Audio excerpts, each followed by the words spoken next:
أعوذ بالله من الشيطان الرجيم بسم الله الرحمن الرحيم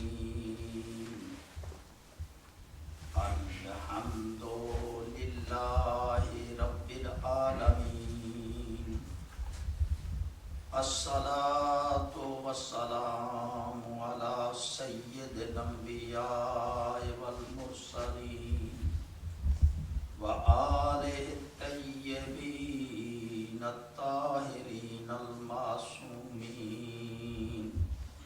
وعلى أصحابه المنتجبين.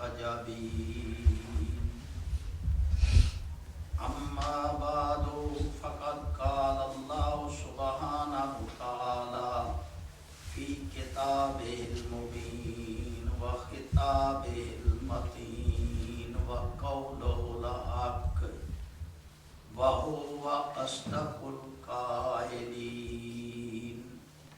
بسم الله الرحمن الرحيم. انظر كيف فضلنا بعضهم على بعض وللآخرة أفضل درجات وأكبر تفضيلا. صلوات پڑھیں.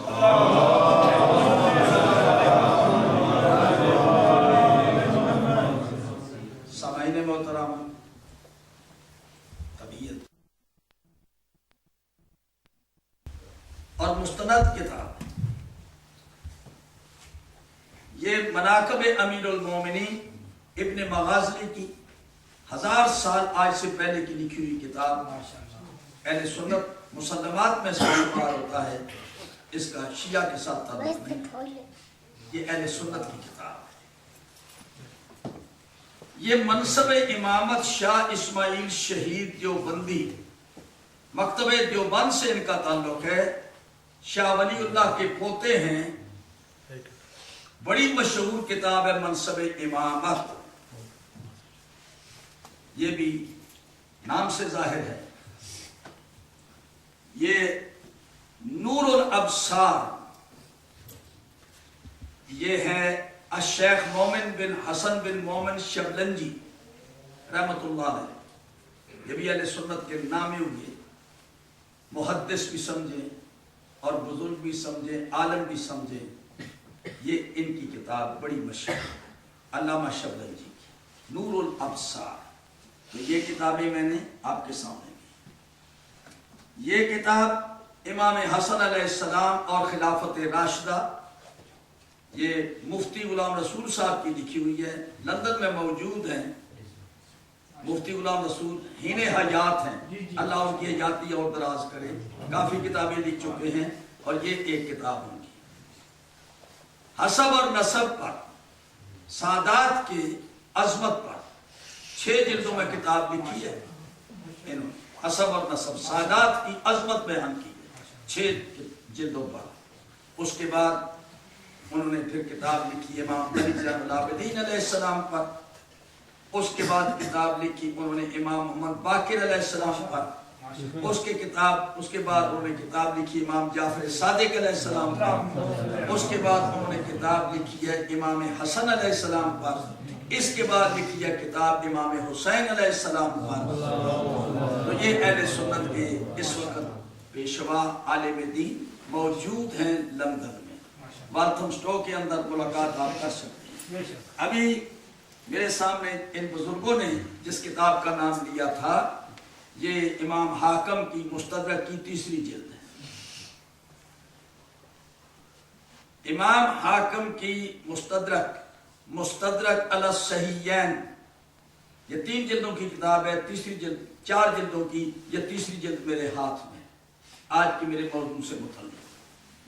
اور یہ کتاب شاہ عبدالعزیز محدث دہلوی کی ہے، تحفہ اثنا عشریہ.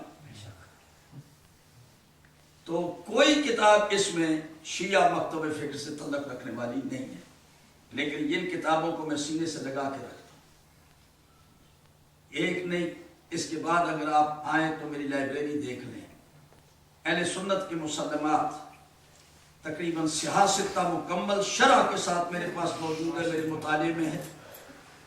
اور اہل سنت کی مشہور تفاسیر، تفسیر ابن عباس سے لے کر تفسیر ابن جریر طبری سے لے کر تفہیم القرآن مولانا مودودی کی تفسیر تک، یہ تمام مشہور تفسیریں، کم از کم 14 مشہور تفاسیر، 14 نہیں بلکہ 16 مشہور تفاسیر اہل سنت کی میرے پاس ہے. میں مطالعہ کرتا ہوں، بغیر ذمہ داری سے بات کرتا ہوں اور مطالعہ کر کے بات کرتا ہوں. صلوات پڑھیں بلند آواز سے. میں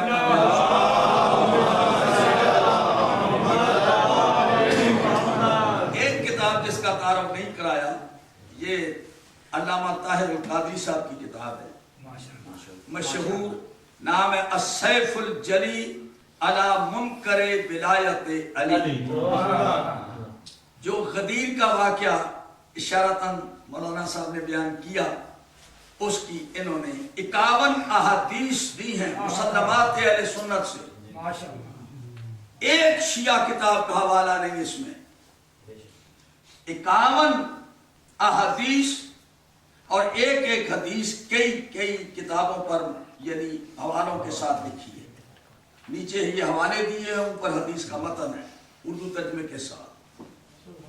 اس میں انہوں نے غدیر کے خطبے کے بارے میں لکھا ہے جو رسول اللہ نے اللہ کے فرمان کے مطابق جب حج سے فارغ ہو کر اس مقام پر پہنچے تھے تو وہی آئی تھی، یا ایھا الرسول بلغ ما انزل الیک من ربک وان لم تفعل فما بلغت رسالتہ واللہ یعصمک من الناس.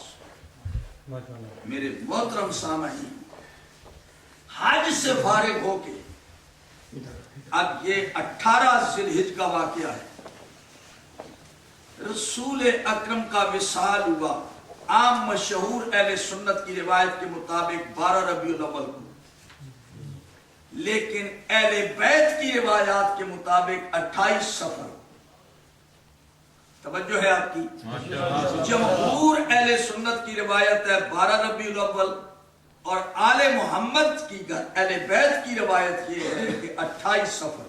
چلیے 12 ربیع الاول صحیح جمہور اہل سنت کے مطابق.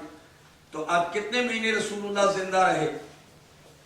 یعنی 18 ذی الحجہ کو آپ نے خطبہ دیا، ذی الحجہ کا آدھا مہینہ تقریباً، محرم، صفر، 12 ربیع الاول کو آپ کا وصال. تو یہ 3 مہینے بنے نا. توجہ ہے آپ کی؟ 3 مہینے کے بعد آپ کا وصال ہوا. قرآن مکمل ہو چکا ہے احکام کے لحاظ سے، اور جو حج کا خطبہ آپ نے دیا، خطبے کے آخر میں ابتدا یقیناً ایسی تھی کہ تمام انسان برابر ہیں، گورے کو کالے پر، کالے کو گورے پر کوئی فضیلت نہیں،